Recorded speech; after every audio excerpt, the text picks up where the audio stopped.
Hi. I have thought a lot about Santa, and it's a good thing. I love Santa. I have noticed that the relationship between parent and child can become a little strange, a little strained at a certain age for the child. Certainly in our traditional construct of Santa and the way it's celebrated. Well, I am here to encourage you. There is a way that you can extract yourself from any kind of discomfort in that situation, and a way that it can be avoided altogether. It doesn't mean that your traditions are going to be abandoned at all. In fact, they will be enriched.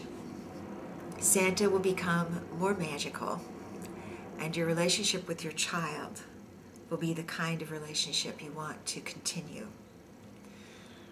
So how did this all start? Well, adults, oh yes, we are the instigators of it all. The good stuff and the not so good stuff. You see, when we as adults are interested in investing in something, say with money or emotions or time or energy, whether that investment is real estate or a relationship or an idea, before we invest, we go through a little exercise. We want to make sure that it's real. We want to validate what we're investing in. Now keep this in mind, because this is going to come into play with Santa. We haven't always played Santa for our children. It's only a few generations old. I know that my parents, who were children in the 20s, knew of children whose homes Santa visited, but Santa didn't visit their homes. I think it's why in the 50s, when they were Santa for me, they had such a grand time. It was as though they had invented it all themselves. What happens when we play Santa for our children is bigger than we might even realize. Oh yes, it's lots of fun being sneaky. But we get to give to them anonymously. They don't know it's us. They think it's Santa. That's very important. It's important to us on a level we may not even be aware of. Because anonymous giving is an expression of unconditional love. And we yearn to love our children unconditionally. And then we get to practice it once a year as Santa. So we start out playing for them when they're little, when they're infants and then toddlers. And then when they reach an age when they begin to ask about Santa, we're wanting to play some more. We're wanting to repeat the fabulous experience that we've had Christmases past. So we want our child to invest in the idea of being that child for whom Santa delivers. We tell them that Santa is real. It's what we would have wanted prior to investment, so it's what we offer our child. And then as the years pass, the story becomes more and more convoluted, and the web gets stickier, and the child gets wiser. What do we do? Well, I think this is particularly important for people like me, people who would prefer to deny their own controlling issues. Those of us who want to make sure our child remains innocent and pure, and it gets so strange that we know we can't control our child, so we actually try to control the entire world around our child. There's good news for us too. Those who would be in denial about their child knowing for years past the truth being outed. Now, here's how we can rescue ourselves and them.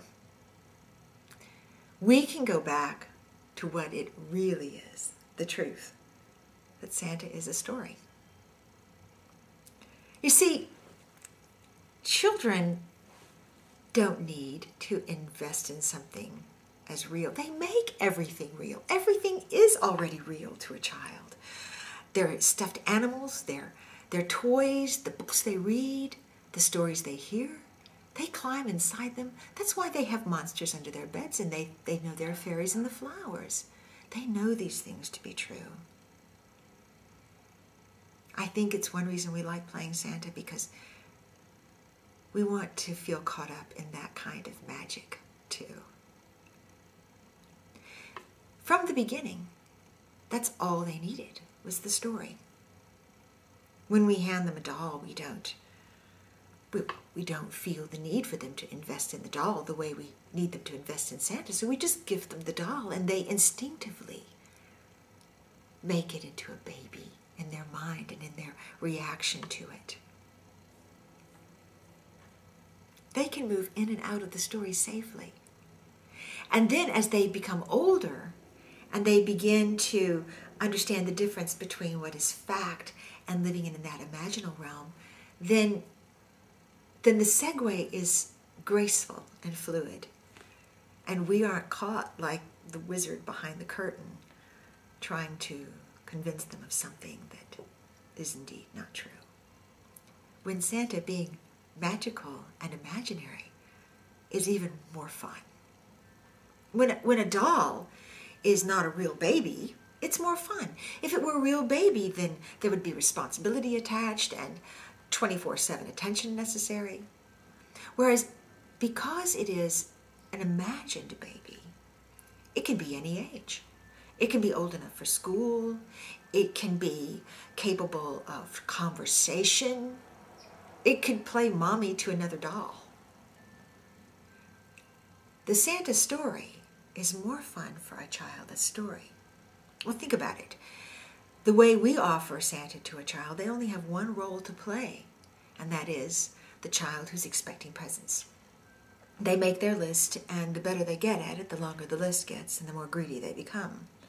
But when we suggest that Santa is a wonderful story we all get to play, then they can play Santa too. They can get the experience of anonymous giving at a very early age.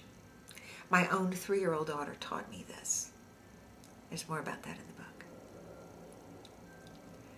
Santa is here to stay.